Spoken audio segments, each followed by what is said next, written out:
नमस्कार, मेरा नाम है अमिताभ और दृष्टि पीसीएस के इस कार्यक्रम target PCS monthly current affairs में एक बार फिर से आपका स्वागत है। आज हम बात करेंगे दिसंबर के करंट अफेयर्स के बारे में। इससे पूर्व माह के करंट अफेयर्स के एपिसोड को अगर अब तक आपने नहीं देखा है तो उसको जाकर आप देख लें। और इस एपिसोड के माध्यम से हम कवर करेंगे, ज्यादातर जो खबरें होंगी हमारी दिसंबर माह की होंगी, लेकिन कुछ खबरें नवंबर माह से भी संबंधित हो सकती हैं। इसके अलावा हमारी ये कोशिश है कि पूरे वर्ष भर का करंट अफेयर्स इस सीरीज के माध्यम से कवर हो जाए, जिससे आगामी आपकी जितनी भी स्टेट पीसीएस की परीक्षाएं हैं, चाहे वो बिहार हो, यूपी हो, उत्तराखंड हो, एमपी हो, राजस्थान हो, इन सारे को आप कवर कर सके। इन सारे एग्जाम्स के लिए ये उपयोगी सिद्ध होंगी। साथ ही साथ स्टेट करंट अफेयर्स की जो मैगजीन होती है दृष्टि आईएएस की, उससे भी आप इसको पीडीएफ फॉर्म में प्राप्त कर सकते हैं। तो वहां से आप चाहते हैं तो रिटन फॉर्म में देख लीजिए और वीडियो के माध्यम से इसको आप सुनकर देखकर लाभान्वित हो सकते हैं। तो चलिए शुरुआत करते हैं आज के इस एपिसोड की।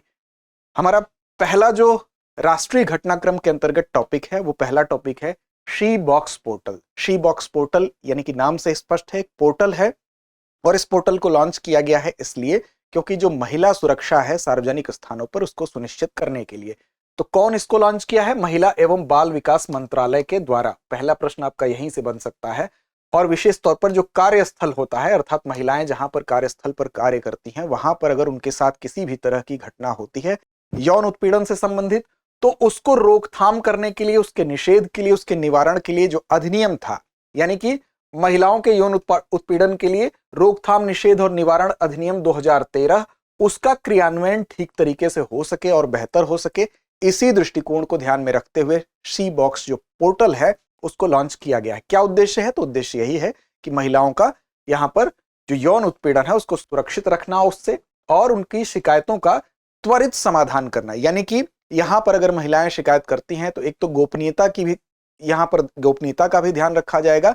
इसकी अगर जानकारी की बात करें तो केवल आईसी और एलसी लेवल पर जो उसके अध्यक्ष होंगे, यानी कि इसकी जो इंटरनल कमेटी होगी और लोकल कमेटी होगी, उसके प्रेसिडेंट को ही ये बात पता चलेगी। बाकी उनकी जानकारी यहां पर गुप्त रखी जाएगी कि किसने शिकायत किया है। तो इस तरह से शिकायतकर्ता की जानकारी जो है, शिकायतकर्ता की जानकारी गोपनीय रहने से शिकायत करना भी आसान होगा। साथ साथ शिकायत दर्ज करने के लिए पीड़ित महिला तो कर ही सकती है, उससे संबंधित कोई अन्य व्यक्ति भी, अगर वो महिला सक्षम नहीं है करने में, तो दूसरा व्यक्ति भी कर सकता है। तो ये इसको आसान बनाया गया है। अब ये व्यवस्था कैसी होगी? तो स्वचालित फॉरवर्डिंग होगी, यानी कि अपने से ये आगे बढ़ता जाएगा और नाम पंजीकृत इसमें कराना होगा तो शिकायत सीधे संबंधित एलसी को, आईसी को भेज दिया जाएगा, यानी कि जो इंटरनल कमेटी होगी, जो लोकल कमेटी होगी, उसको सीधे भेज दिया जाएगा। और निगरानी डैशबोर्ड यहां पर होगा, यानी कि नोडल अधिकारी इसके लिए जो भी लंबित मामले होंगे उसकी कंडीशन क्या है, वो किस लेवल पर पहुंचा है, कहां तक मामला निपटाया जा चुका है, ये सारी चीजें यहां पर इस पोर्टल के माध्यम से सुनिश्चित होंगी। और एक इसमें समय सीमा भी है, यानी कि 90 दिन की जांच अवधि है। 90 दिन के अंतर्गत महिला के द्वारा या महिला से संबंधित किसी अन्य व्यक्ति के द्वारा जो की गई शिकायत है उसका निपटारा किया जाएगा। तो ये आप देख सकते हैं कि 90 दिन की अवधि है, ये भी याद रखिएगा, पूछा जा सकता है। अगला जो टॉपिक है वो है एकलव्य ऑनलाइन डिजिटल प्लेटफॉर्म। अब एकलव्य ऑनलाइन डिजिटल प्लेटफॉर्म जो है बेसिकली क्यों है? तो ये सेना से संबंधित है। सबसे पहली चीज तो ये याद रखिएगा, सेना के लिए ही है। और क्यों है? तो सेना को ऑनलाइन शिक्षण, चाहे सेना के जवान हो या अधिकारी हो, एकलव्य नामक एक ऑनलाइन शिक्षण मंच है ये, और इसका शुभारंभ किया गया है। किसके द्वारा किया गया है? तो रक्षा मंत्रालय के द्वारा किया गया है। तो आप ध्यान रखेंगे, सेना के लिए है, ऑनलाइन शिक्षण मंच है, रक्षा मंत्रालय द्वारा ये शुरू किया गया है। ये पहल क्या है? तो भारतीय सेना द्वारा स्वयं को परिवर्तन के दशक में आगे बढ़ाने के साथ साथ प्रौद्योगिकी अवशोषण, यानी कि प्रौद्योगिकी के लिहाज से वो बेहतर हो सके। जो वर्ष है, वर्ष 2024 के लिए भारतीय सेना की थीम, इसी थीम के अनुरूप इसको शुरू किया गया है, यानी प्रौद्योगिकी के अवशोषण का वर्ष ये थीम है। इसी थीम के अंतर्गत इसको शुरू किया गया है। तो मुख्य तौर पर आपको क्या याद रखना है? सेना के लिए है ऑनलाइन शिक्षण मंच है एकलव्य, जो कि एक डिजिटल प्लेटफॉर्म है। अब देखिए, इस प्लेटफॉर्म को कौन विकसित किया है, यह भी पूछा जा सकता है। तो इसको विकसित करने वाला जो संस्थान है वो है Bhaskaracharya national institute of space application and geo informatics. ये गांधीनगर में है और ये इसी के माध्यम से इसको शून्य लागत पर डेवलप किया गया है। शून्य लागत का मतलब क्या होता है? अगर कोई सरकारी संस्थान है वो अपने संसाधनों से, अपने कर्मचारियों के द्वारा अगर इस तरह की कोई चीज डेवलप कर रहा है, कोई वेबसाइट डेवलप कर रहा है जिसमें कि बाहर से ठेके पर देकर वो काम नहीं कराया गया है, वहीं उसी सरकारी संस्थान के संसाधनों का इस्तेमाल किया गया है, वहीं के कर्मचारियों का उसमें श्रम का इस्तेमाल किया गया है, तो उसके लिए अलग से आपको खर्च करने की आवश्यकता नहीं पड़ी, तो इसको शून्य लागत कहते हैं। इसी आधार पर विकसित किया गया है।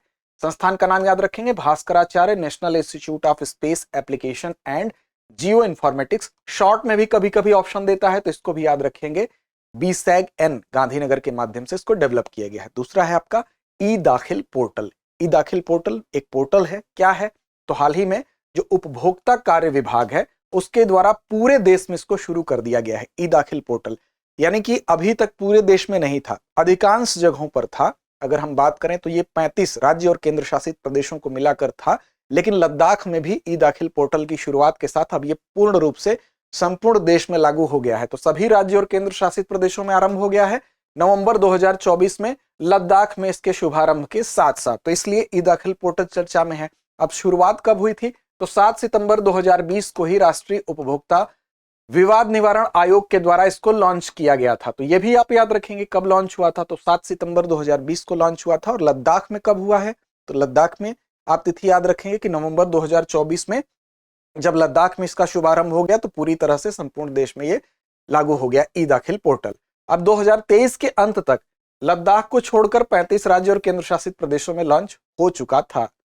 अब देखिए 22 नवंबर 2024 को लद्दाख उपभोक्ता आयोग में ई दाखिल पोर्टल लॉन्च कर दिया गया। तो ये तिथि भी हो सकता है पूछा जाए, स्टेट PCS में तिथि भी पूछ ली जाती है।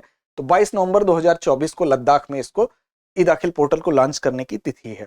अब देखिए ये ऑनलाइन माध्यम से जो भी कंज्यूमर होता है, यानी जो उपभोक्ता है, वो ऑनलाइन माध्यम से अपनी शिकायत को इसमें ई दाखिल पोर्टल में दर्ज कर सकता है। यानी कि इसको आसान बनाया गया है, शिकायत दर्ज करने के लिए एक आसान प्रक्रिया बनाई गई है, ताकि वो प्रक्रिया सस्ती भी हो, त्वरित भी हो। अब आपको मान लीजिए शिकायत करना है और प्रक्रिया ही खर्चीली होगी, तो शिकायतकर्ता शिकायत करने जाएगा ही। तो प्रक्रिया को अगर वास्तव में उसका उद्देश्य है प्रक्रिया में किसी भी समस्या का निस्तारण, तो सबसे पहले उसको सुगम होना चाहिए, सस्ता होना चाहिए। ये प्रक्रिया क्या है, सस्ती है, त्वरित है, फास्ट है और परेशानी मुक्त तंत्र प्रदान करती है। इसलिए ई दाखिल पोर्टल एक अच्छी पहल है। किसके लिहाज से, तो उपभोक्ताओं के लिहाज से। कहां पर लागू होने के साथ संपूर्ण देश में लागू हुआ है, तो लद्दाख में लागू होने के साथ। तिथि भी याद रखेंगे, तिथि आपको बताया गया है, कितने नवंबर है कमेंट बॉक्स में कमेंट करके बताएं। चलिए अगला है क्षेत्रीय सांस्कृतिक केंद्र। क्षेत्रीय सांस्कृतिक केंद्र की बात करें तो हर क्षेत्र की अपनी संस्कृति होती है, हर क्षेत्र की अपनी सांस्कृतिक विरासत होती है। इसीलिए हर क्षेत्र की अपनी सांस्कृतिक विरासत के संरक्षण के लिए क्षेत्रीय सांस्कृतिक केंद्रों की स्थापना हुई है। विभिन्न क्षेत्रों की विविध सांस्कृतिक विरासत को संरक्षित करने के लिए, उसको बढ़ावा देने के लिए। तो देखिए 7 क्षेत्रीय सांस्कृतिक केंद्र यानी कि यहां पर स्थापित किए गए हैं। कौन कौन से हैं क्षेत्रीय सांस्कृतिक केंद्र, यानी कि जोनल कल्चरल जो सेंटर हैं। उत्तर क्षेत्र सांस्कृतिक केंद्र की बात करें तो इसका मुख्यालय पटियाला में होगा। ये सभी तो आपको याद होने चाहिए, पूछा जा सकता है, मैचिंग के लिए भी प्रश्न ऐसे बन सकते हैं। दक्षिण क्षेत्र सांस्कृतिक केंद्र आपका तंजावुर में होगा। दक्षिण मध्य क्षेत्र सांस्कृतिक केंद्र नागपुर में। पश्चिम क्षेत्र सांस्कृतिक केंद्र उदयपुर में। उत्तर मध्य क्षेत्र सांस्कृतिक केंद्र प्रयागराज में। पूर्वी क्षेत्रीय सांस्कृतिक केंद्र कोलकाता में। उत्तर पूर्व क्षेत्र सांस्कृतिक केंद्र दीमापुर में। तो इसका स्क्रीनशॉट आप ले लेंगे, क्षेत्रीय सांस्कृतिक केंद्र कौन सा कहां पर है याद रखेंगे। स्टेट PCS में अगर आप यूपी के एग्जाम दे रहे हैं तो उत्तर मध्य क्षेत्र सांस्कृतिक केंद्र प्रयागराज में आपके लिए महत्वपूर्ण हो जाता है।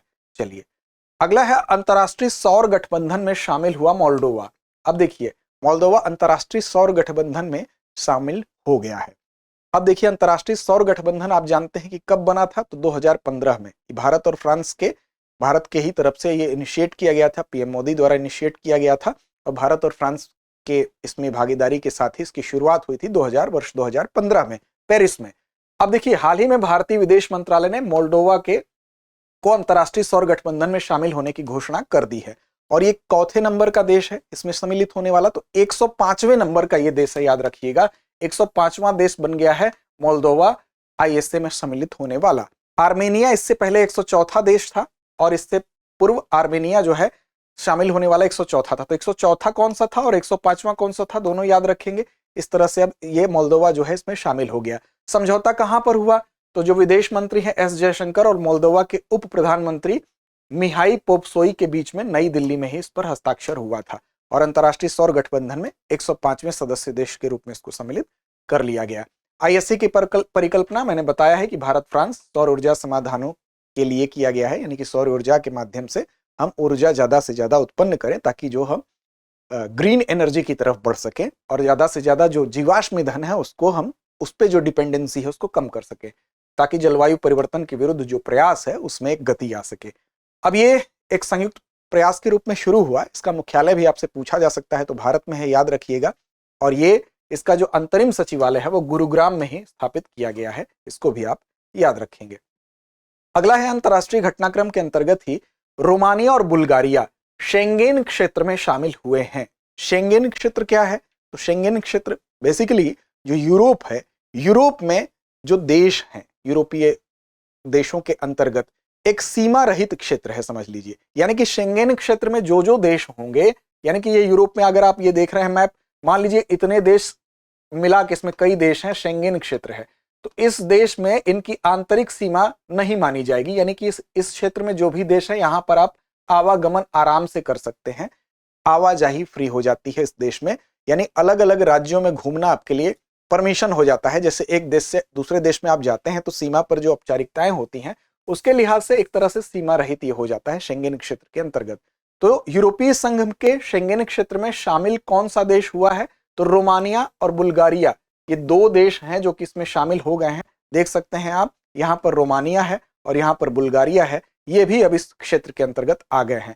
ये हालांकि यूरोपीय संघ के सदस्य 2007 से थे, लेकिन शेंगेन क्षेत्र के अंतर्गत शामिल नहीं थे, तो अब इसमें भी शामिल हो गए हैं, जिससे पूरे यूरोप में अब निर्बाध यात्रा जो होती है उसमें आवागमन में ये देश भी उसी एरिया में, उसी क्षेत्र में सम्मिलित हो गए हैं। अब देखिए, शेंगेन क्षेत्र की अगर बात करें तो शेंगेन नाम जो है, बेसिकली शेंगेन एक जगह है लग्जमबर्ग में, और वहीं पर इस परिकल्पना को लाने के लिए जो हस्ताक्षर हुआ था वो हुआ था, कब हुआ था? तो 1985 में, जो शेंगेन समझौता था। तो लग्जमबर्ग का जो छोटा गांव है उसी के नाम पर इसको शेंगेन क्षेत्र नाम दिया गया है। तो याद रखिएगा, वर्ष 1985 में एक समझौता हुआ, शेंगेन कन्वेंशन वर्ष 1990 में हुआ, उस पर भी हस्ताक्षर किए गए थे, इसीलिए इसका नाम ये पड़ा है। और इस समझौते में जो भागीदार देश होते हैं वो अपनी आंतरिक जो उनकी सीमा होती है उस सीमा जांच को फ्री कर देते हैं, अर्थात सीमा जांच वहां पर समाप्त हो जाता है। तो उन देशों की आपसी सीमा समाप्त होकर उस पूरे एरिया को एक क्षेत्र मान लिया जाता है, जिसको शेंगेन क्षेत्र कहा जाता है। तो अधिकांश यूरोपीय संघ के राज्य और कुछ गैर यूरोपीय संघ के देश भी इसमें शामिल हैं, इस क्षेत्र में जहां पर मुक्त आवाजाही होती है। अब देखिए, शेंगेन क्षेत्र आंतरिक सीमा नियंत्रण के बिना अगर हम देखें तो विश्व का एक सबसे बड़ा क्षेत्र ऐसा क्षेत्र है जिसमें आंतरिक सीमा नियंत्रण नहीं है। ऐसे एरिया के लिहाज से देखें तो शेंगेन सबसे बड़ा क्षेत्र है, इसलिए भी इंपॉर्टेंट है। इसमें 29 देश यूरोपीय संघ के, जिसमें कि यूरोपीय संघ के 25 हैं, 29 देश के अंतर्गत यूरोपीय संघ के 25 हैं, साइप्रस और आयरलैंड को छोड़ के। तो एक्सेप्शन याद रखिएगा, साइप्रस और आयरलैंड जो है इसमें इस शेंगेन क्षेत्र के अंतर्गत नहीं है। 4 गैर यूरोपीय संघ के देश भी इसमें आते हैं, आइसलैंड, लिंचेस्टीन, नॉर्वे और स्विट्जरलैंड। तो ये भी आप याद रखेंगे। अगला है, भारत नारकोटिक ड्रग पर 68वें आयोग की अध्यक्षता के लिए चयनित हुआ है। अब देखिए, ये बड़ा इंपॉर्टेंट है क्योंकि इससे भारत की अंतर्राष्ट्रीय पहचान को भी मान्यता मिलती है। अब देखिए, भारत नारकोटिक्स ड्रग आयोग जो है, बेसिकली ये क्या है? ये यूएन का एक मंच है, यूएन अर्थात संयुक्त राष्ट्र का एक मंच है। नारकोटिक्स ड्रग आयोग संयुक्त राष्ट्र का एक अलग ग्रुप है, और इस ग्रुप में जो नशीली दवाएं होती हैं, उन नशीली दवाओं से जुड़ी जो पॉलिसी होती है उसको बनाने का ही काम करता है। और संयुक्त राष्ट्र की आर्थिक और सामाजिक परिषद जो है वो उसके तहत ही ये काम करता है। तो याद रखिएगा, इसका 68वां जो सत्र था उसकी अध्यक्षता के लिए किसको चुना गया है? तो भारत को चुना गया है। और ये एक महत्वपूर्ण उपलब्धि है क्योंकि भारत की अंतर्राष्ट्रीय भूमिका को ये प्रदर्शित कर रहा है। अब वियना में, वियना किसकी कैपिटल है? ऑस्ट्रिया की। भारत के स्थायी प्रतिनिधि राजदूत जो है शंभू एस कुमारन ने इस प्रतिष्ठित संयुक्त राष्ट्र मंच की अध्यक्षता ग्रहण की है। तो यह भी पूछा जा सकता है आपसे, कहां ग्रहण की? तो वियना में ग्रहण की। और भारत को पहली बार चूंकि इस महत्वपूर्ण आयोग की अध्यक्षता सौंपी गई है, तो भारत नारकोटिक्स ड्रग के 68वें आयोग की अध्यक्षता पहली बार कर रहा है। इसलिए भी यह महत्वपूर्ण हो जाता है क्योंकि कोई चीज जब पहली बार होती है तो अपने आप में इंपॉर्टेंट प्रश्न बनता है। अगला है, यूएपीए के तहत उल्फा पर प्रतिबंध। तो देखिए, यूएपीए क्या है? तो यूएपीए आप जानते हैं, यानी अनलॉफुल एक्टिविटीज प्रिवेंशन एक्ट।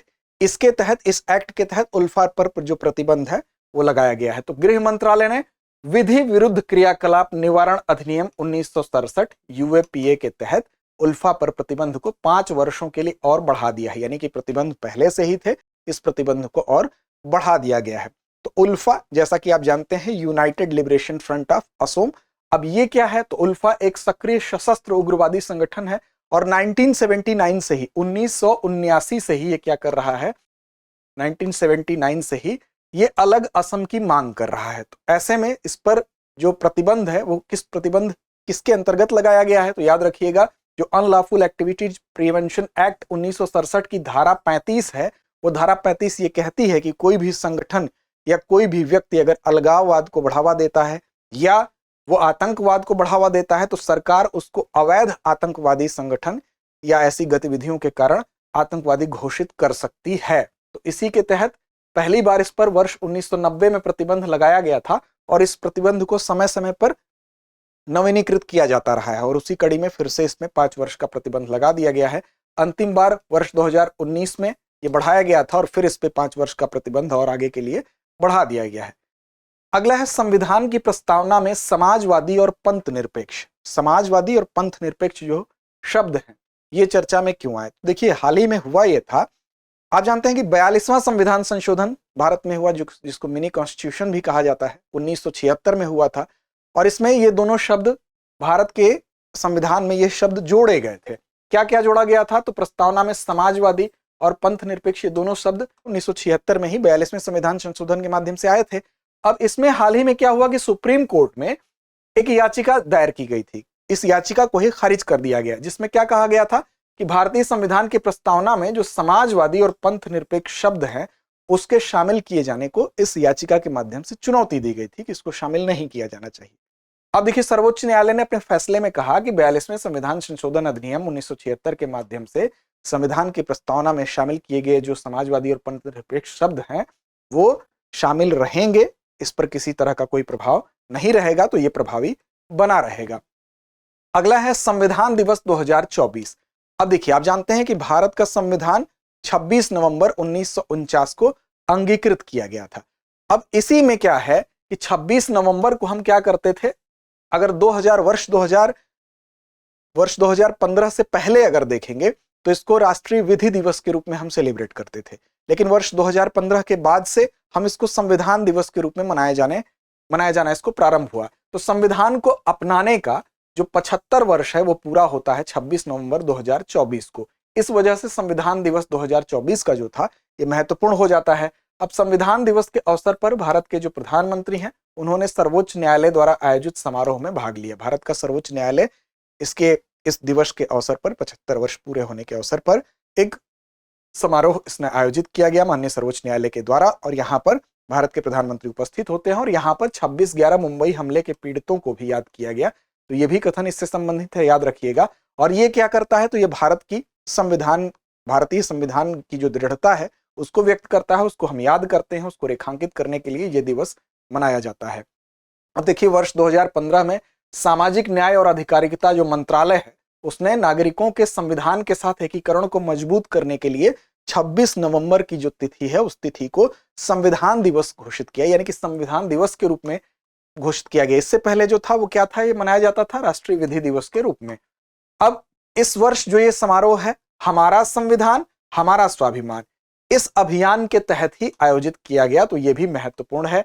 हमारा संविधान हमारा स्वाभिमान के तहत आयोजित किया गया, ये भी आप याद रखेंगे। अगला है लोकसभा में आपदा प्रबंधन संशोधन विधेयक 2024 पारित हो गया। अब देखिए, लोकसभा में ये पारित हुआ है इसलिए महत्वपूर्ण है। इसके माध्यम से क्या हुआ है, तो इसके माध्यम से अगर आप देखेंगे तो जब ये अधिनियम पारित हुआ तो ये संशोधन विधेयक, लोकसभा में आपदा प्रबंधन संशोधन विधेयक है, अधिनियम नहीं है, विधेयक है, जब ये पारित हो गया है, पारित होने के बाद ये किसको रिप्लेस करेगा, तो ये संशोधन विधेयक आपदा प्रबंधन अधिनियम 2005 में सुधार करने वाले कई महत्वपूर्ण प्रावधानों के साथ आया है। और ये जो पहले के बहुत सारे ऐसे प्रावधान हैं जो यहाँ पर जिनकी आवश्यकता महसूस की जा रही थी वो ये लेकर आएगा। तो यहाँ पर देखिए, इस विधेयक के मुख्य प्रावधानों की अगर बात करें तो इसमें पहले क्या था कि जो आपदा योजनाएं थी उनकी जिम्मेदारी किसके पास थी, राष्ट्रीय कार्यकारी समिति यानी एनएसी की पास थी, एनईसी, और राज्य कार्यकारी समिति यानी एसईसी। अब इनसे ये जिम्मेदारी हटाकर क्रमशः राष्ट्रीय आपदा प्रबंधन प्राधिकरण यानी एनडीएमए और साथ साथ एसडीएमए यानी राज्य आपदा प्रबंधन प्राधिकरणों को सौंप दी गई है। तो याद रखिएगा, लोकसभा में आपदा प्रबंधन संशोधन विधेयक 2024 जो है ये पारित हो गया है, इसकी वजह से इसकी चर्चा हुई है।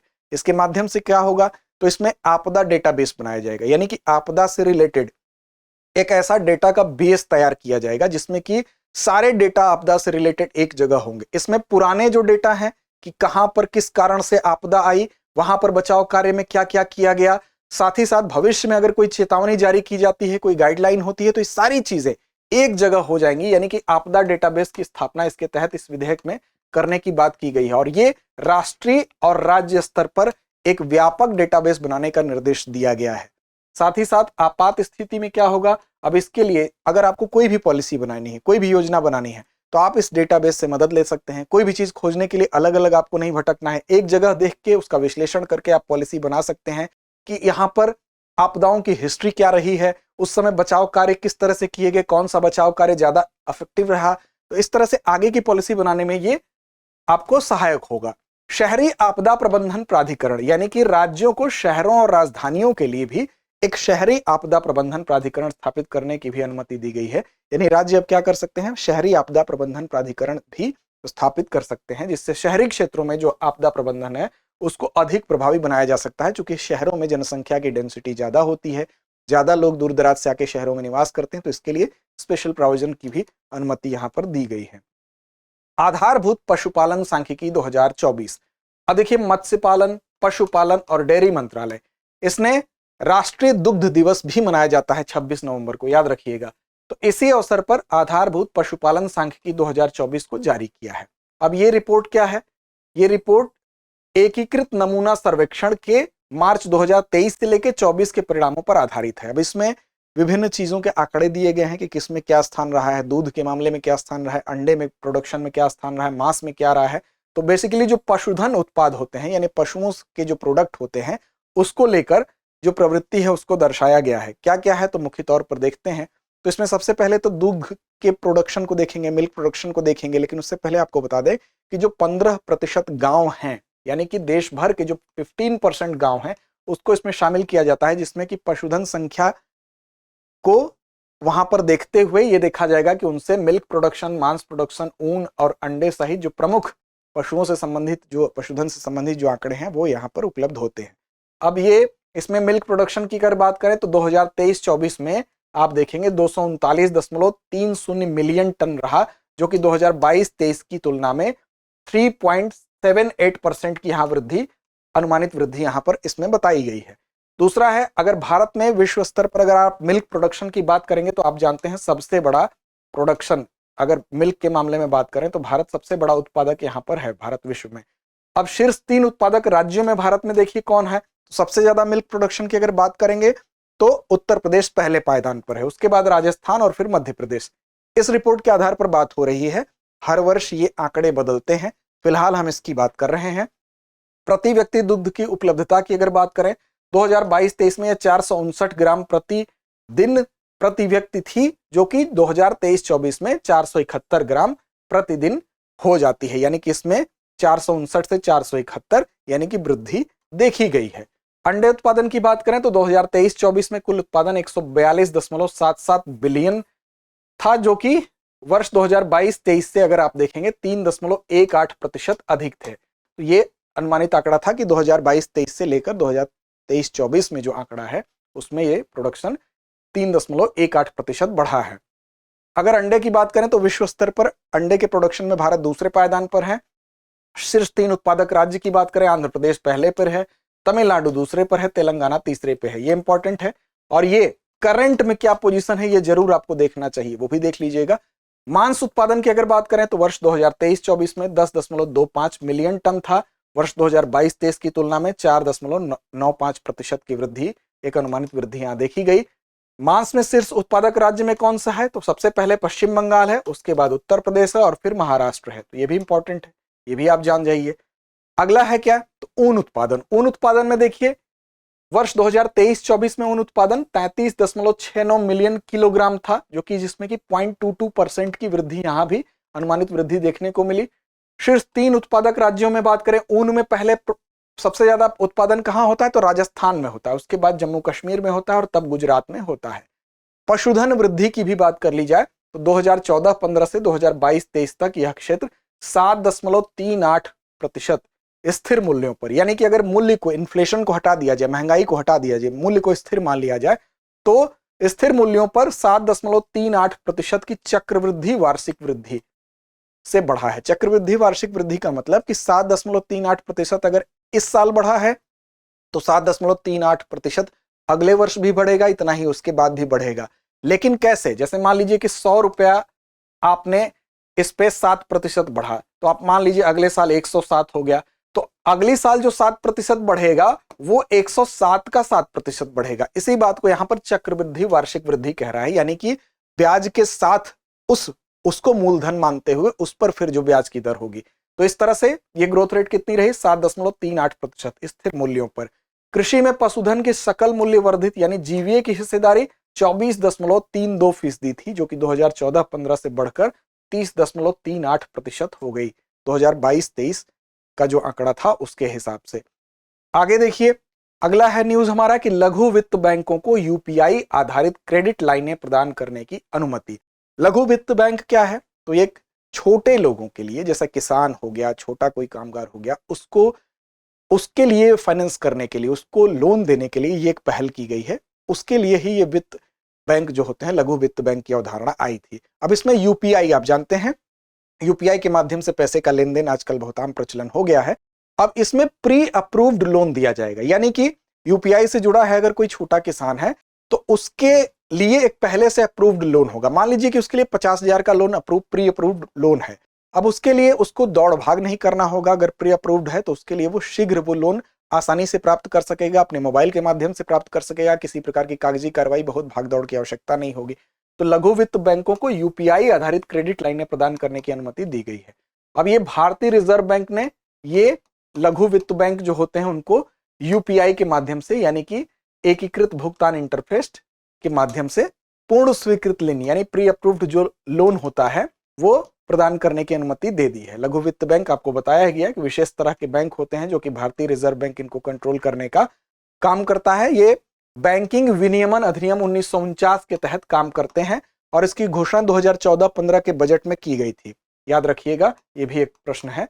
इसका उद्देश्य क्या है? तो जो उच्च तकनीकी और कम खर्च के साथ ज्यादा से ज्यादा लोगों को ऋण उपलब्ध कराना, यानी कि यूपीआई के माध्यम से कनेक्टिविटी आसान होती है, तो इस तकनीकी का लाभ होते हुए ज्यादा से ज्यादा लोगों को आसानी से लोन उपलब्ध कराना, यही उसका उद्देश्य है। तो जो लघु वित्त बैंक है, स्मॉल फाइनेंस बैंक है, वो कंपनी अधिनियम 2013 के तहत पब्लिक लिमिटेड कंपनी के रूप में इसको पंजीकृत किया जाता है। ये भी आपसे पूछा जा सकता है तथ्य के रूप में। अगला है भारतीय नौसेना में शामिल किए गए बार्ज भीष्म और बाहुबली विज्ञान प्रौद्योगिकी रक्षा प्रतिरक्षा के अंतर्गत। तो देखिए, भारतीय नौसेना में हाल ही में भीष्म टीयूजी, बाहुबली टीयूजी और LSAM-22 मिसाइल बार्ज, इसको शामिल किया गया। अभी क्या है, नौसेना में ये 3 नए जहाज हैं और इन 3 नए जहाजों को सम्मिलित किया गया है। अलग अलग देखेंगे इसकी विशेषता क्या है, लेकिन ये याद रखिएगा कि जो मेक इन इंडिया और आत्मनिर्भर भारत जो पहल है उसके अंतर्गत इसको एक सफलता के तौर पर, एक मजबूती के तौर पर देखा जा रहा है। टीयूजी, भीष्म और बाहुबली की बात करें, टीयूजी बेसिकली ये ऐसे जहाज होते हैं कि ये बहुत बड़े जहाज नहीं होते हैं, लेकिन ये एक समझ लीजिए जहाजों के ट्रैक्टर के तौर पर आप जानिए, यानी कि दूसरे को खींचने का काम करते हैं। यानी जो बड़े जहाज हैं उनको खींच के ले जाना हो, कहीं अगर कोई ऐसी दुर्घटना हो जाती है तो ये उनको हटाने के, खींचने के, सामानों को चढ़ाने के, इस तरह के काम में ये जहाज आते हैं। यानी कि छोटे होते हैं लेकिन शक्तिशाली जहाज होते हैं। छोटा इनका आकार जरूर होता है लेकिन शक्तिशाली होते हैं, जो क्या करते हैं, बड़े जहाजों को खींचने संभालने में मदद करते हैं। इनका काम बेसिकली क्या होता है, बर्थिंग इनका काम होता है। बर्थिंग का मतलब जहाज को किनारे लगाना। बड़े जहाज हैं उनको खींच के किनारे लाना है, तो ये काम कौन करेगा? तो ये काम करेंगे जो टीओजी, भीष्म और बाहुबली हैं। अनबर्थिंग यानी किनारे से हटाना, मोड़ना। अब टीटागढ़ रेल सिस्टम लिमिटेड ने स्वदेशी तकनीकी से इसको बनाया है। किसने बनाया है? टीटागढ़ रेल सिस्टम लिमिटेड ने, और स्वदेशी तकनीकी से बनाया गया है। ये आग बुझाने, सीमित खोज और बचाव ऑपरेशन करने, इन सब कामों में भी सक्षम है। और ये इनकी खींचने की क्षमता कितनी है? तो खींचने की क्षमता 25 टन बोलार्ड पुल क्षमता है, यानी भार खींचने की ताकत इनकी 25 टन बोलार्ड है। तो ये भी आप याद रखेंगे। अगला है LSAM-22। ये भी पूरी तरह से स्वदेशी तकनीकी से बना है और भारतीय डिजाइनिंग फर्म द्वारा डिजाइन किया गया है। विशाखापत्तनम में मॉडल टेस्टिंग इसकी की गई और नौसेना के जहाजों में गोला बारूद, टारपीडो, अन्य सामान चढ़ाने उतारने के काम में ये आएगा। तो मिसाइल बार्ज को भी याद रखेंगे। ये क्या है, मजबूत है, टिकाऊ है, कठिन समुद्री परिस्थितियों में भी काम करने के लिए उपयुक्त है, ये आप देख सकते हैं। अब इससे आप क्या करेंगे, नौसेना के जहाज में गोला बारूद ले जाना है तब भी इसमें आप ले जा सकते हैं। टारपीडो को अगर ले जाना है वहां पर तो वो भी ये चढ़ाना उतारना इस पर इजी होता है। इसकी संरचना कुछ इस तरह से बनाई गई है। अगला है आईसीएमआर की world first challenge for innovation पहल। अब देखिए आईसीएमआर यानी कि Indian council of medical research, इसकी वर्ल्ड फर्स्ट चैलेंज नाम की ये पहल शुरू की गई है। और वर्ल्ड फर्स्ट जो चैलेंज है इसकी पहल का उद्देश्य क्या है, सबसे पहले तो यही इंपॉर्टेंट है। तो ये जो है बेसिकली इसका उद्देश्य यह है कि जो हेल्थ सेक्टर है, हमारा स्वास्थ्य है, उससे जुड़े बड़े और जो कठिन मुद्दे हैं उसका समाधान ढूंढना। यानी कि खास तौर पर ऐसे आइडिया को बढ़ावा देना, ऐसे विचार को बढ़ावा देना जिसमें कि जोखिम ज्यादा हो सकता है लेकिन उसके असफल होने की संभावना भी ज्यादा है, लेकिन अगर ये सफल होता है तो लाभ बहुत बड़ा होगा। इसलिए इसका उद्देश्य है कि हेल्थ सेक्टर से जुड़े जो कठिन मुद्दे हैं उनका ऐसा समाधान ढूंढना, ऐसे आइडिया ले आना जो कि जोखिम भरे आइडिया हो सकते हैं लेकिन अगर वो सफल होते हैं तो उसका लाभ बहुत बड़ा होगा। खासतौर पर ऐसे विचारों को बढ़ावा देना जो कि असफल होने की संभावना जिनकी भले ज्यादा हो लेकिन अगर सफल होते हैं तो उसके फायदे बहुत ज्यादा होंगे। मुख्य फोकस जैसे टीके के फील्ड में वैक्सीनेशन, हम वैक्सीनेशन ऐसे वैक्सीन ईजाद कर लें जिससे कि इसमें जाहिर सी बात है कि वो हो सकता है कि फेल हो जाए, उसके जोखिम का खतरा ज्यादा हो, लेकिन अगर ये सफल होता है तो बहुत बड़ा हो सकता है, क्रांतिकारी परिवर्तन हो जाए। दवाइयां ऐसी हो सकती हैं, बीमारी की जांच हो सकती है, अन्य जरूरी इस तरह की स्वास्थ्य तकनीकी हो सकती है। तो ये बेसिकली आईसीएमआर की पहल है, ये याद रखेंगे। World first challenge for innovation, innovation के लिए ये एक पहल है। अगला है आईएनएस तुशील। सबसे पहले आप इसको यहां देख लीजिए तस्वीर में। भारतीय नौसेना ने रूस के कलिनिनग्राद में ये नवीनतम जो बहुभूमिका यानी कई भूमिका निभाएगा स्टील्थ गाइडेड मिसाइल फ्रिगेट है। फ्रिगेट क्या होता है, फ्रिगेट बेसिकली एक प्रकार का युद्धपोत ही होता है जो कि समुद्री सुरक्षा और युद्ध अभियानों के लिए इसको डिजाइन किया जाता है। तो समुद्र में सुरक्षा और युद्ध अभियान करने के लिए इसको डिजाइन किया गया है। तो ये बेसिकली क्या है, आईएनएस तुशील, इसको शामिल किया गया है। तो इसलिए आप याद रखेंगे ये परियोजना भारत सरकार और रूसी कंपनी जेएससी रोसोबोरॉन एक्सपोर्ट के बीच में 2016 में एक अनुबंध हुआ था, उसी का यह परिणाम है। यानी भारत सरकार इसमें एक तरफ है और दूसरा रूसी एक कंपनी है जेएससी रोसोबोरॉन, इनके बीच में एक्सपोर्ट को बेसिकली रूस की एक रक्षा निर्यात की एक कंपनी है जेएससी रोसोबोरॉन, और इन्हीं दोनों के बीच में 2016 में एक अनुबंध हुआ, उसी का यह परिणाम है। जो प्रोजेक्ट 1135.6 जो है उसी के तहत इसको डेवलप किया गया है। तो आईएनएस तुशील को किस प्रोजेक्ट के तहत डेवलप किया गया है यह भी आपसे पूछा जा सकता है। तो याद रखिएगा कि प्रोजेक्ट 1135.6 प्रोजेक्ट जो है उसके तहत इसको डेवलप किया गया है। और ये इसी प्रोजेक्ट के तहत जैसे रूस में जो क्रिवाक 3 श्रेणी थी, इसके जहाजों का, इसके फ्रिगेट का निर्माण हुआ था। अब इसी में आईएनएस तुशील जो तलवार श्रेणी है भारत की, उसी का एक उन्नत हम कह सकते हैं रूप है, इसको और एडवांस बनाया गया है। भारतीय नौसेना में शामिल होने वाला इस श्रृंखला का ये 7वां फ्रिगेट है, याद रखेंगे, जिसमें पहले 3 तलवार श्रेणी और 3 तेग श्रेणी के फ्रिगेट शामिल हैं। तुशील का अर्थ क्या होता है, तो रक्षक ढाल होता है। और इसकी परिचालन क्षमता जो है वो इस फ्रिगेट के माध्यम से आप हवा में भी अटैक कर सकते हैं, सतह पर भी कर सकते हैं, जल के नीचे और विद्युत चुंबकीय आयाम में जो ब्लू वाटर ऑपरेशन है उसके लिए भी इसको डिजाइन किया गया है। यानी कि आप समुद्र में कहीं भी जा सकते हैं, बहुत दूर तक की यात्रा कर सकते हैं, निगरानी रख सकते हैं, साथ ही साथ हवा में भी आप कंट्रोल कर सकते हैं। हवा से कोई अटैक हो रहा है तो उसके लिए भी आपके फाइटर प्लेन इस पर उतर सकते हैं। साथ ही साथ समुद्र के अंदर भी, जल के नीचे भी आप अटैक कर सकते हैं। तो बहुआयामी इसका उपयोग है। इस तरह से ये लाभान्वित होगा, भारतीय नौसेना के लिए एक महत्वपूर्ण कदम के रूप में देखा जा रहा है। अगला है वोरोनिस रडार सिस्टम। अब देखिए भारत ने रूस के साथ वोरोनिस रडार सिस्टम को खरीदने के लिए बातचीत को अंतिम रूप दे दिया है। तो बेसिकली कहाँ का रडार सिस्टम है, तो रूस का है, याद रखेंगे। और रशिया के इस रडार सिस्टम की वजह से इसको फाइनल रूप दे दिया गया है। ये रक्षा सौदा काफी महंगा रक्षा सौदा है, देखिए $4 अरब का है। तो इसको, इस रडार सिस्टम आप जानते हैं कि सुरक्षा के लिए जरूरी होता है। और इसकी रेंज की अगर बात करें तो ये वोरोनिस रडार 6000 से लेकर 8000 किलोमीटर तक के हवाई खतरे अगर कहीं भी हैं 6000 से 8000 किलोमीटर की रेंज में, तो उसका ये पता लगा लेगा। उसमें कुछ भी हो, उसमें चाहे बैलिस्टिक मिसाइल आ रही हैं 6000 से 8000 किलोमीटर के रेंज में, इसके अलावा कोई स्टील्थ एयरक्राफ्ट हो या अन्य हवाई वस्तुएं हैं, इन सबको ये पता लगा लेगा इतनी दूरी पर होने के बावजूद, तो इसको फिलहाल फाइनल रूप दे दिया गया है, रूस का ये सिस्टम है। ये प्रणाली एक साथ 500 से अधिक उड़ानों वाली चीजों की निगरानी करेगी। यानी कि एक साथ, जैसे मान लीजिए ड्रोन के ही हमले हैं, अगर बहुत दूर से इस तरह के कोई ड्रोन ही हुआ, कोई मिसाइल हुई है, तो एक साथ 500 टारगेट को जो कि आपकी तरफ आ रही हैं, उसको ये क्या करेगा, उड़ने वाली चीजों पर निगरानी रख लेगा। यानी कि आप ये कह सकते हैं कि इसकी 500 आंखें हैं और 500 आंखों को अलग अलग तरीके से अगर एक एक टारगेट को देखता है तो 500 चीजों को एक साथ ये देख सकता है, निगरानी कर सकता है और उनके लिए प्रारंभिक चेतावनी भी ये जारी करेगा। तो भारत और रूस के बीच में स्थायी रक्षा सहयोग को यह दर्शाता है और इसके तहत कम से कम 60% जो रडार सिस्टम का निर्माण होगा वो कहां होगा, तो मेक इन इंडिया पहल के तहत वो भारत में ही होगा। साथ ही साथ वोरोनिस रडार प्रणाली कर्नाटक के चित्रदुर्ग जिले में ये तैनात किया जाएगा, अभी तक जो न्यूज है उसके हिसाब से। अगला है 18वीं भारत वन स्थिति रिपोर्ट 2023। चौथी है, 18वीं है वन स्थिति रिपोर्ट। जैसा कि नाम से स्पष्ट है, तो भारत में वनों की स्थिति पर आधारित ये रिपोर्ट है और भारत वन स्थिति रिपोर्ट 2023 श्रृंखला की 18वीं रिपोर्ट है, ISFR 2023। इसको जारी किया गया। अब इसमें क्या क्या प्रमुख बिंदु है उसको देख लेते हैं। तो देखिए, ISFR भारतीय वन विज्ञानी द्वारा 1987 में 2 वर्षों पर यह रिपोर्ट आती है, प्रकाशित किया गया था पहली बार, वहीं से शुरू हुआ। अब यहां पर बताया गया कि देश का कुल वन क्षेत्रफल, वन वृक्ष क्षेत्रफल, जिसमें वन भी है और वृक्ष भी है, कितना है, तो देखिए यहां पर 8,27,356.95 वर्ग किलोमीटर है। अब देश का कुल जो भौगोलिक क्षेत्र है उसका ये कितना प्रतिशत है, तो 25.17% है, जिसमें वन और वृक्ष को मिलाकर ये प्रतिशत बताया गया है।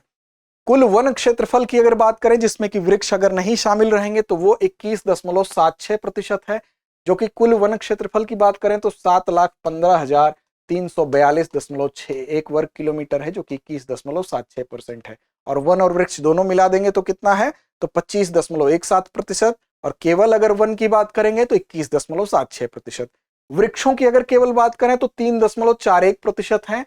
इनका क्षेत्रफल कितना है, तो 1,12,014.34 वर्ग किलोमीटर है।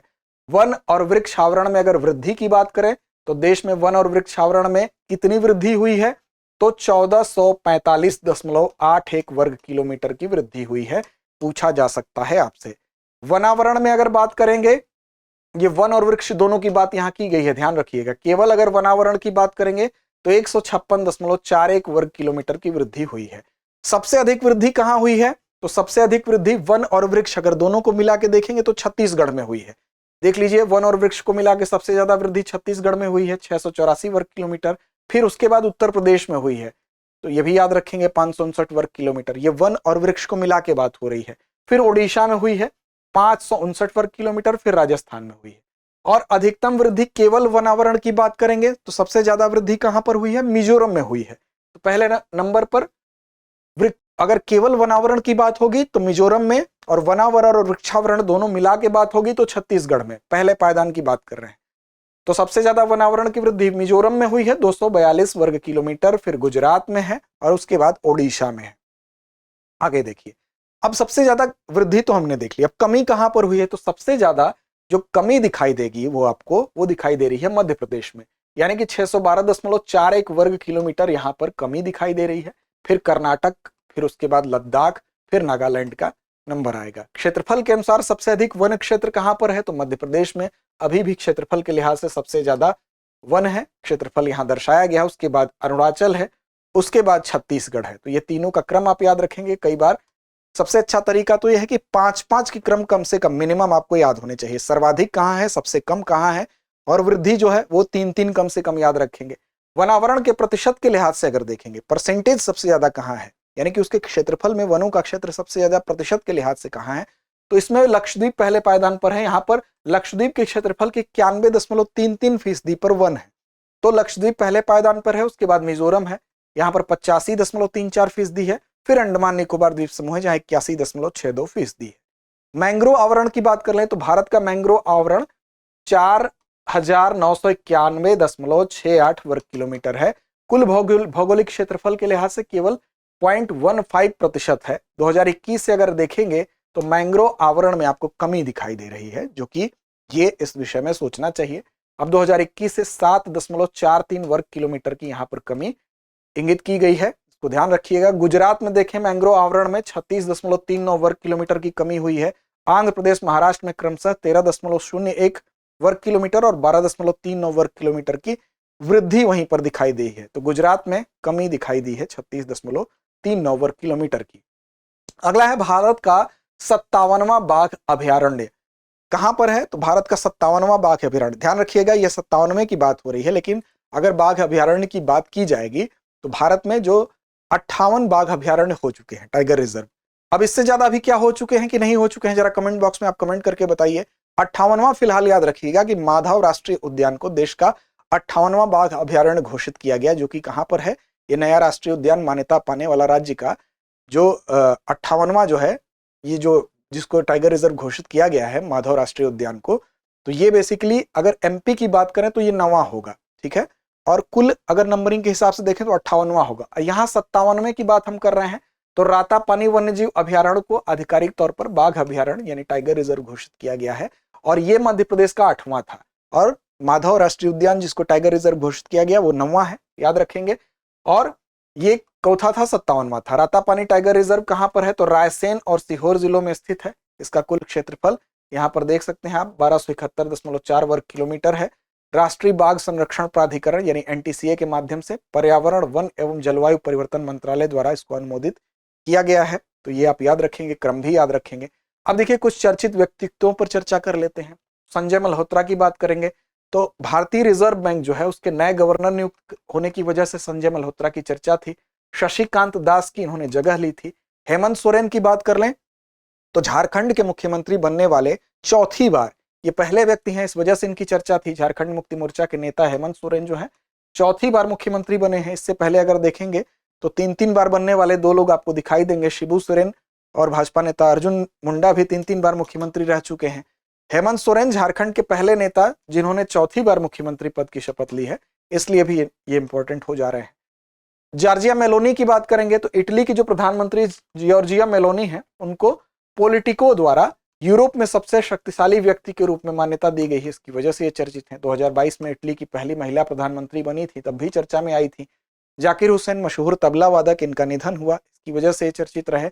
इनको इडियोपैथिक पल्मोनरी फाइब्रोसिस नामक एक गंभीर बीमारी हुई थी जिससे जूझ रहे थे। 73 वर्ष की आयु में सैन फ्रांसिस्को अमेरिका में इनका निधन हो गया। इन्हें कई पुरस्कार मिले थे जिनमें पद्मश्री, पद्म भूषण और पद्म विभूषण शामिल हैं। आगे देखिए अटल इनोवेशन मिशन 2। अटल इनोवेशन मिशन 2 की हम बात करेंगे तो यहां पर क्यों बात इसकी हो रही है? क्योंकि इसको जारी रखने की मंजूरी दे दी गई है। 31 मार्च 2028 तक इस मिशन को जारी रखने की मंजूरी दी गई है। अब अटल इनोवेशन मिशन अगर इसकी शुरुआत की बात करें तो शुरुआत कब हुई थी? इनोवेशन यानी नवाचार को बढ़ावा देने के लिए तो 2016 में जो अटल इनोवेशन मिशन जो है पहला वो शुरू हुआ था। अब वहीं पर ये मिशन 2 जो है इसको कहा गया है कि 31 मार्च 2028 तक ही जारी रहेगा। अब इसके लिए 2750 करोड़ का बजट भी तय किया गया है। एआईएम का संचालन नीति आयोग के तहत किया जाएगा और इसमें काम का दायरा पहले से और बढ़ा दिया जाएगा। इसका उद्देश्य क्या है? तो नवाचार को बढ़ावा देना ही इसका उद्देश्य है, यानी कि इनोवेशन, एंटरप्रेन्योरशिप, पारिस्थितिक तंत्र, इन दोनों के मजबूत कैसे किया जाए, इसको विस्तार कैसे दिया जाए, ये इसका उद्देश्य है। प्रधानमंत्री मत्स्य संपदा योजना। अब प्रधानमंत्री मत्स्य संपदा योजना इंपॉर्टेंट है, ध्यान रखिएगा। इसमें यह परिकल्पना की गई है कि 2024-25 तक जो हम 70 लाख मीट्रिक टन, ये जरूर याद रखेंगे, 70 लाख मीट्रिक टन अतिरिक्त मत्स्य उत्पादित किया जाएगा। इसके अंतर्गत, इस योजना के अंतर्गत ये टारगेट रखा गया। अब जल कृषि उत्पादकता यानी कि जल के माध्यम से जो प्रोडक्शन है उसमें राष्ट्रीय औसत 3 टन से बढ़ाकर 5 टन प्रति हेक्टेयर किया जाएगा। यानी 1 हेक्टेयर में अगर राष्ट्रीय औसत है 3 टन प्रोडक्शन का जल कृषि के माध्यम से, यानी जल में होने वाले प्रोडक्शन के माध्यम से, तो उसको बढ़ाकर उसका राष्ट्रीय औसत 5 टन करना भी लक्ष्य है। पोस्ट हार्वेस्ट जो हानि होती है उसको 25% से घटाकर 10% तक लाया जाएगा। इसके अलावा 55 लाख प्रत्यक्ष और अप्रत्यक्ष रोजगार के अवसर पैदा होंगे। मत्स्यिकी निर्यात यानी मछली का जो निर्यात है उसको 46,589 करोड़ रुपए 2018-19 का जो आंकड़ा है उससे बढ़ाकर 2024-25 में 1 लाख करोड़ रुपए तक पहुंचाया जाएगा। ये इसमें लक्ष्य तय किए गए हैं।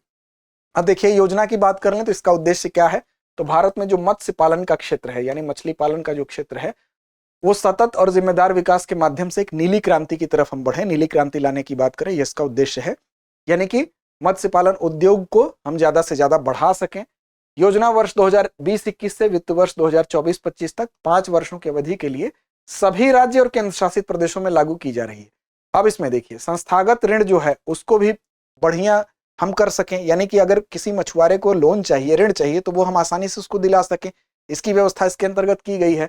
इसके अलावा जो मछुआरे हैं उनके लिए बीमा कवरेज की व्यवस्था की गई है।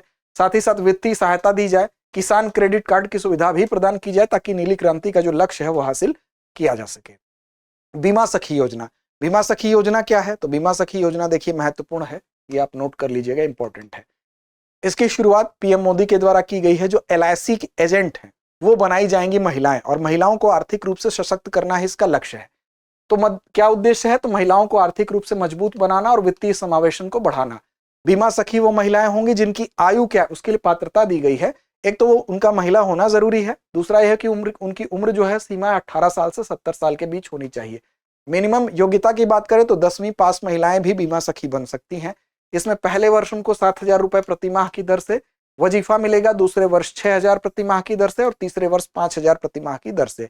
आय के अवसर में आप देखें जो पॉलिसी होगी उस पॉलिसी पे कमीशन भी दिया जाएगा, वो भी अन्य आय के अवसर हैं। और स्नातक बीमा सखियां जो होंगी यानी एलआईसी में जो डेवलपमेंट ऑफिसर होते हैं, विकास अधिकारी होते हैं, वो बनने की योग्यता भी पा सकती हैं। अब इसके लिए इनको प्रशिक्षित किया जाएगा। ट्रेनिंग के बाद ये महिलाएं एलआईसी एजेंट के रूप में काम कर सकती हैं। तो बीमा सखी योजना बेसिकली महिला जो होंगी 18 से 70 वर्ष के आयु की, उनको एलआईसी एजेंट के रूप में ट्रेनिंग के माध्यम से तैयार किया जाएगा। और वजीफे की भी व्यवस्था है। और यहाँ पर बेसिकली जो कॉन्सेप्ट है वो ये है कि ये आर्थिक रूप से महिलाएं सशक्त हो सके। आईसीए वैश्विक सहकारी सम्मेलन, देखिए ये बहुत इंपॉर्टेंट सवाल है।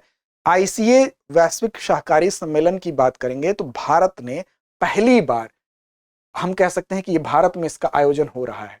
तो इसलिए इंपॉर्टेंट ये हो जा रहा है क्योंकि 130 साल के इतिहास में, यानी कि जब से इसकी स्थापना हुई है 1895 से लेकर, तब से आज तक पहली बार ऐसा है कि भारत में, नई दिल्ली में पहली बार भारत में इसका आयोजन होगा वैश्विक सहकारी सम्मेलन का 2024 में। तो ये इसके होने की वजह से ये महत्वपूर्ण है। तो आयोजक जो है अंतर्राष्ट्रीय सहकारी गठबंधन है इसका आयोजन कराने में। इफ्को है, अमूल है और क्रिप्को है, तो भारत सरकार है। अब देखिए इसकी स्थापना कब हुई थी आईसीए की? तो आईसीए की स्थापना 1895 में हुई थी। और जब से स्थापना हुई थी, सहकारी मॉडल को इसमें बढ़ावा देने के लिए इसकी स्थापना की गई थी। तब से लेकर आज तक यानी 2024 की तिथि तक जब ये हुआ है भारत में नई दिल्ली में, तो पहली बार यह है कि भारत में इसका वैश्विक सहकारी सम्मेलन का आयोजन हुआ है। अब इसका विषय क्या था? तो सहकारिता सभी के लिए समृद्धि का निर्माण है, ये इसका विषय था। भारत के सहकार के समृद्धि दृष्टिकोण से मेल खाता है। पीएम मोदी ने संदेश भी दिया कि 2025 का थीम क्या है? सहकारिता एक बेहतर विश्व का निर्माण करती है, इसका थीम है। तो इसको आप याद रखेंगे। उत्तर पूर्वी परिषद का 72वां पूर्ण अधिवेशन कहां पर हुआ है? तो ये हुआ है आपका त्रिपुरा की राजधानी अगरतला, ठीक है ना। यहां पर हुआ है उत्तर पूर्वी परिषद का चौथा पूर्ण अधिवेशन है, तो 72वां पूर्ण अधिवेशन है। मुख्य संदेश क्या था? तो जो पुलिस बल हैं, पुलिस बलों को उग्रवाद नियंत्रण से आगे बढ़कर नागरिकों के संवैधानिक अधिकारों की रक्षा पर ध्यान दिया जाना चाहिए।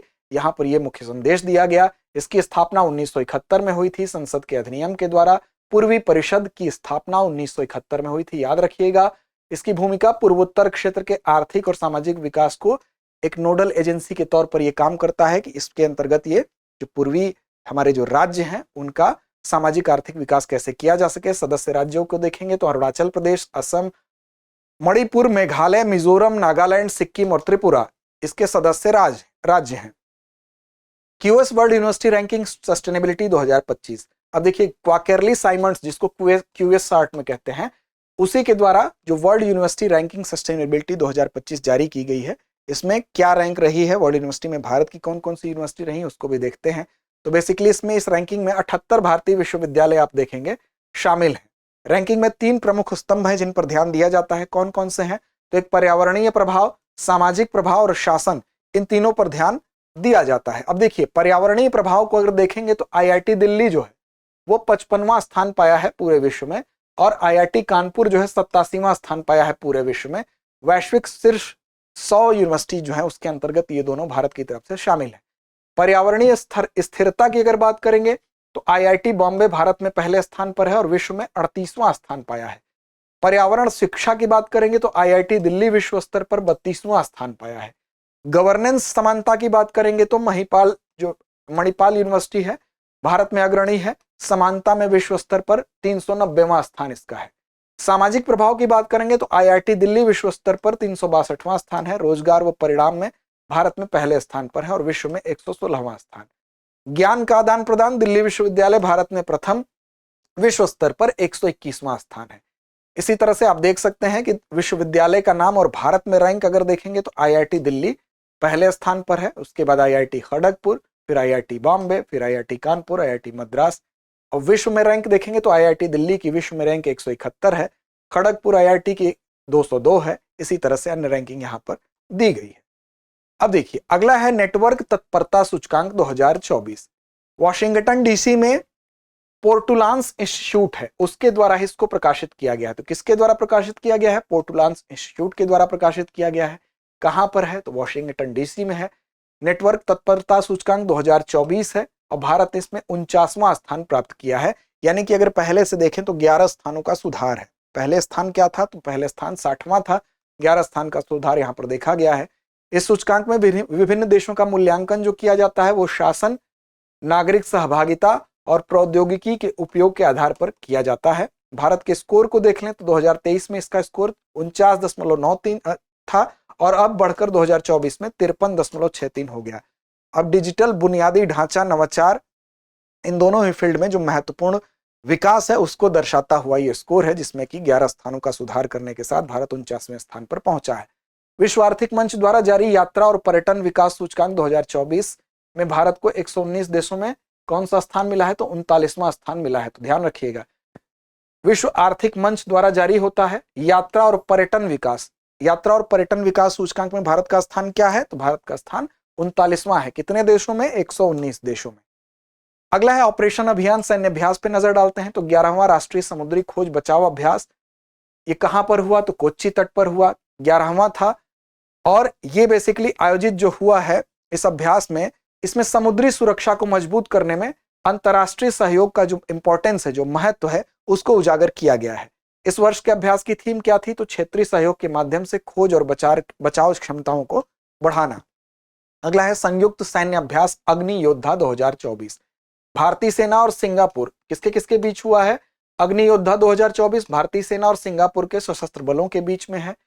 ये चौथा संस्करण है, तो 13वां संस्करण है। महाराष्ट्र के देवलाली के फील्ड फायरिंग रेंज में संपन्न हुआ है। सैन्य अभ्यास हरिमाऊ शक्ति भारत और मलेशिया के बीच में हुआ है। संयुक्त सैन्य अभ्यास ये चौथा संस्करण है। मलेशिया के पहांग जिले में बेटोंग कैंप में हुआ है। वार्षिक प्रशिक्षण कार्यक्रम है, भारत मलेशिया में बारी बारी से होता है।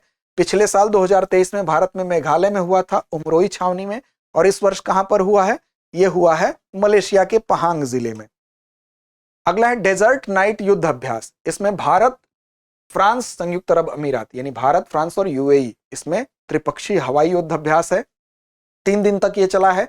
इसका उद्देश्य यही है कि तीनों देशों के बीच में जो हवाई क्षेत्र है, विशेष तौर पर जो सहयोग है, उसको बढ़ाना और जटिल युद्ध की जो परिस्थितियां हैं उसमें सामूहिक रूप से शक्ति का विकास करना है।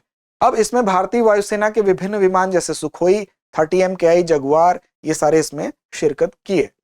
कुछ चर्चित पुस्तकें हैं जैसे द अनयलिंग जज, the life and legacy of justice A.N. Grover.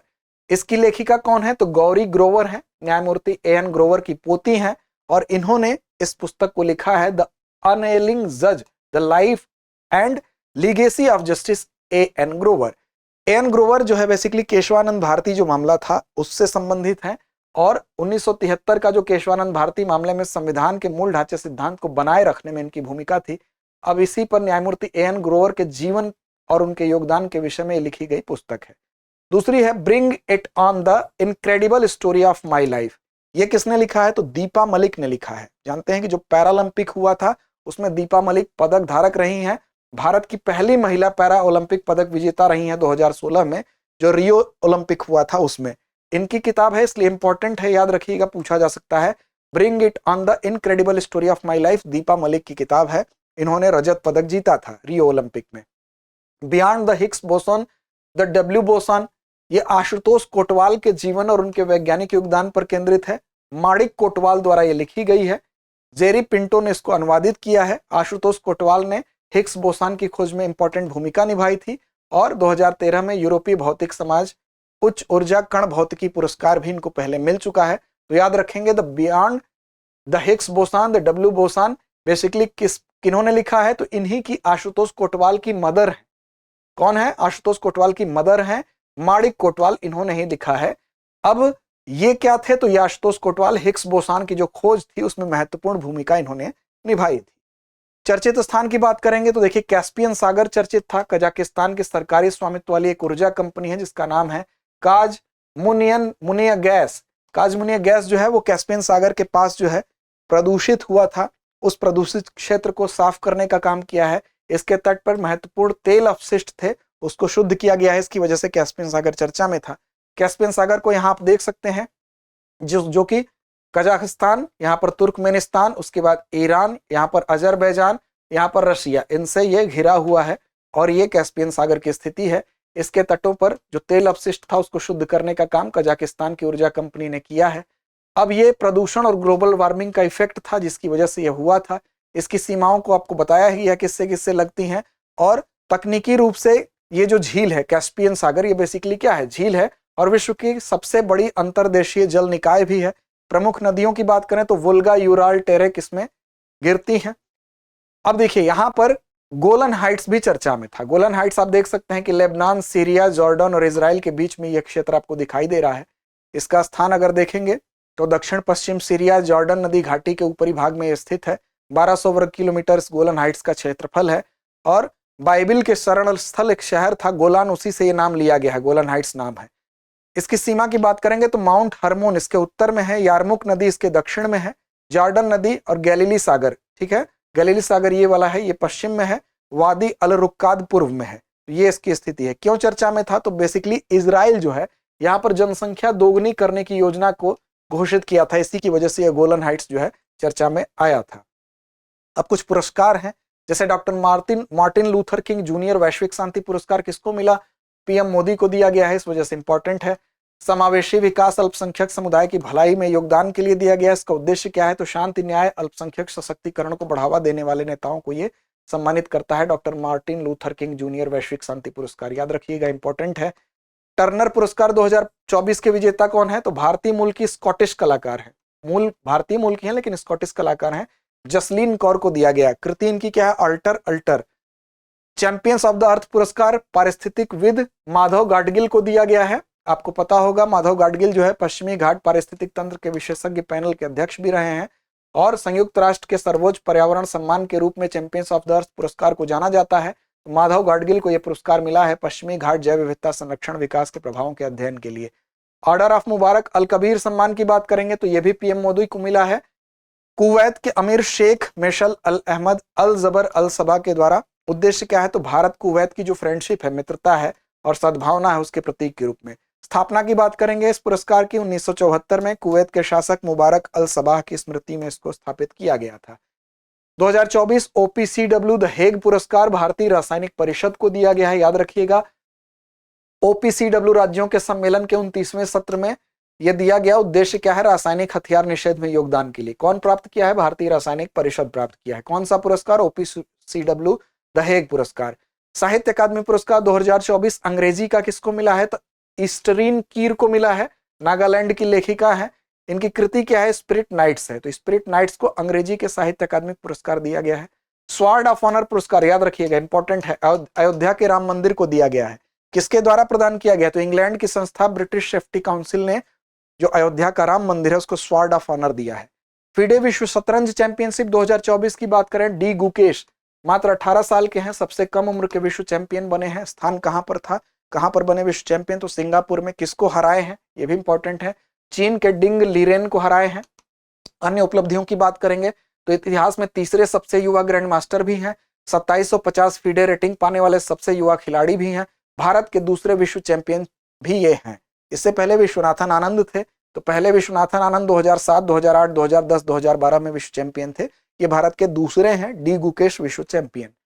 महिला जूनियर एशिया कप हॉकी विजेता भारतीय टीम ने इसको जीता है। भारतीय टीम ने किसको हराया है?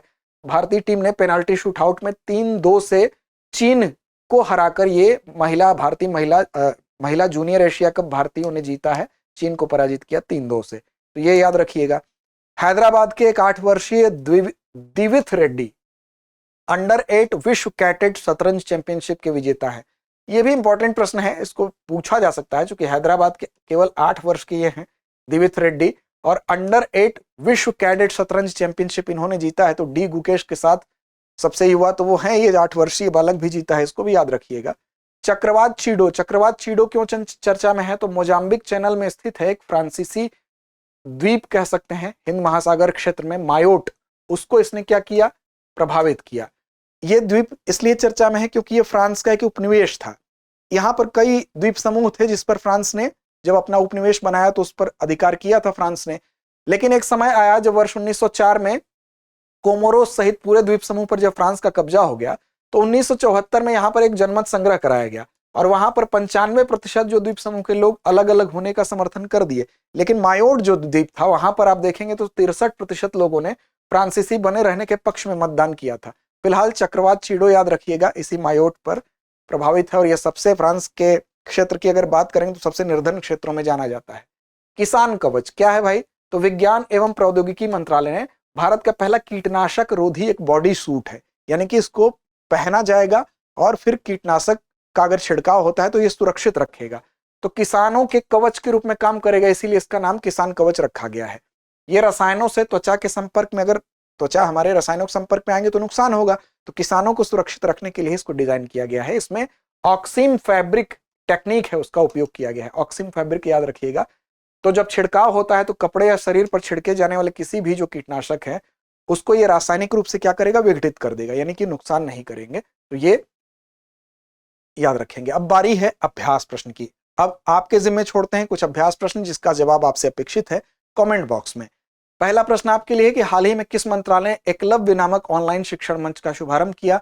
विकल्प आपके सामने है, शिक्षा मंत्रालय, गृह मंत्रालय, रक्षा मंत्रालय या वित्त मंत्रालय। तो आपने ठीक से देखा होगा तो जवाब आप सही देंगे। अगला है हाल ही में कौन सा देश अंतरराष्ट्रीय सौर गठबंधन में शामिल हुआ? ऑस्ट्रिया, जॉर्जिया, मोल्दोवा या उज्बेकिस्तान। अगला प्रश्न है हाल ही में भारतीय नौसेना में किस स्टील्थ गाइडेड मिसाइल फ्रिगेट को शामिल किया गया? INS Tushil, INS Vikrant, INS Shivaji, INS Vikramaditya. अगला है हाल ही में पूर्वोत्तर परिषद एनईसी का 72वां पूर्ण अधिवेशन किस स्थान पर आयोजित किया गया? गुवाहाटी, शिलोंग, इम्फाल, अगरतला। और हाल ही में जारी नेटवर्क तत्परता सूचकांक 2024 में भारत ने कौन सा स्थान हासिल किया? 45वां, 49वां, 50वां या 55वां।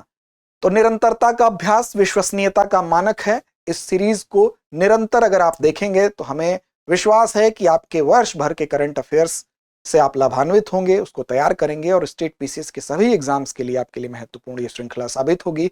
तो लड़ते रहें, अपने लक्ष्य की ओर बढ़ते रहें।